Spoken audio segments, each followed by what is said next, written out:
Mesdames et messieurs, chers étudiants, chers stagiaires, aujourd'hui on va présenter un exercice d'application dans la série de la statistique descriptive sur lequel on va faire la distinction entre les différents types de caractères.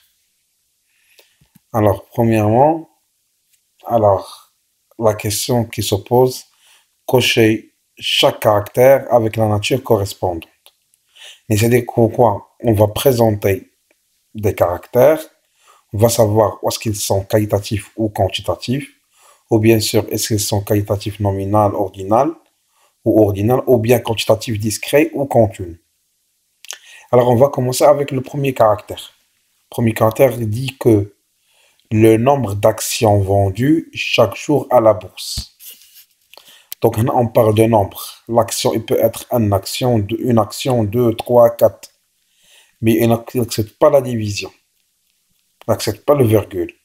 C'est pour cela qu'on parle de nombre. Premièrement, c'est quantitatif. Mais, puisqu'il n'accepte pas les divisions ou la continuation, on va parler de quantitatif discret.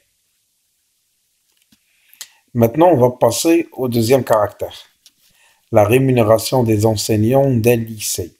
Les rémunérations, on parle des salaires. Les salaires, normalement, puisqu'ils sont assujettis à la CNSS et l'impôt sur le revenu, donc il peut accepter des virgules. Donc c'est pour cela, premièrement, ce sont des chiffres. Deuxièmement, c'est un caractère continu, parce qu'il accepte les virgules. Troisièmement, c'est l'indicateur du moral des ménages. Ce sont des bons, ou la mauvaise, ou la plus ou moins. Donc, indicateur de morale, c'est-à-dire quoi? Est-ce qu'ils sont corrects ou incorrects? Bien sûr, c'est pas des chiffres. C'est un caractère qualitatif.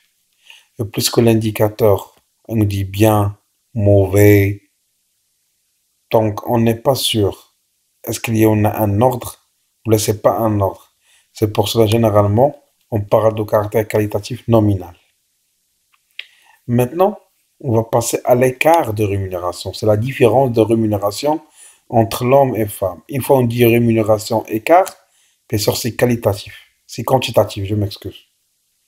Mais puisqu'on parle de rémunération, c'est une différence. Il peut accepter des pourcentages, peut accepter des virgules. C'est pour cela qu'on parle de caractère quantitatif, mais continu. Maintenant, on va passer aux pays de l'Union européenne. Quels sont les pays? Ici, c'est pas des chiffres. Je ne dis pas quel est le nombre des pays dans l'Union européenne. On a dit que les pays, il peut être l'Espagne, France, etc. C'est pour cela, on peut dire que c'est un caractère qualitatif. Donc, on parle de qualitatif nominal. Maintenant, on va passer les niveaux de formation des salariés.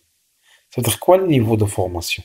C'est-à-dire, est-ce qu'ils ont un bac, ou là un bac plus 2 ou là un bac plus 3. Donc, là, on parle de l'ordre de formation, ou la diplomation.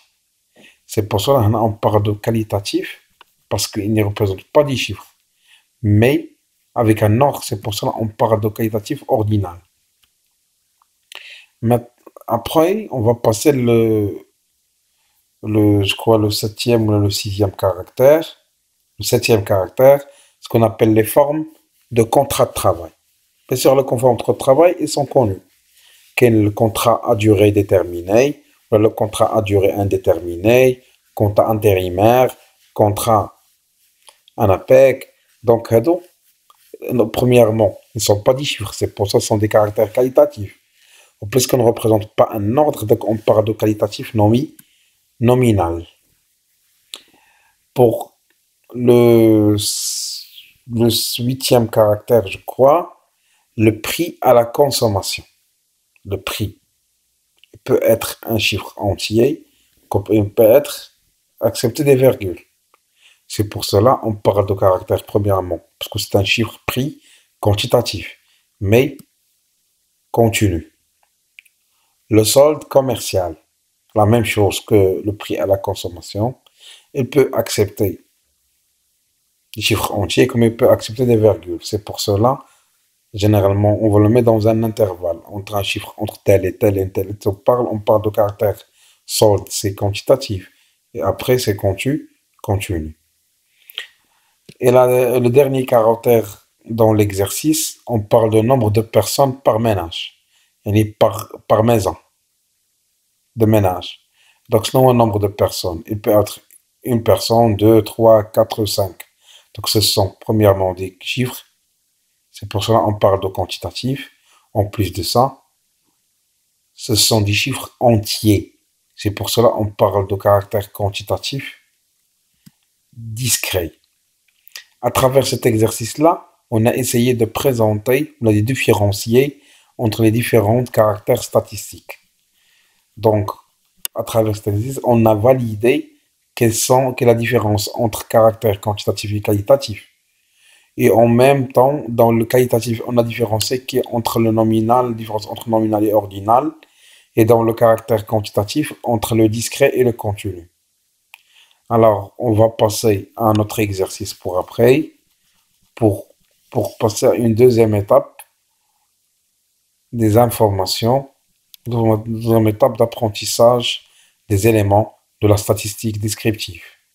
On vous remercie de votre patience et passez une excellente soirée et à la prochaine.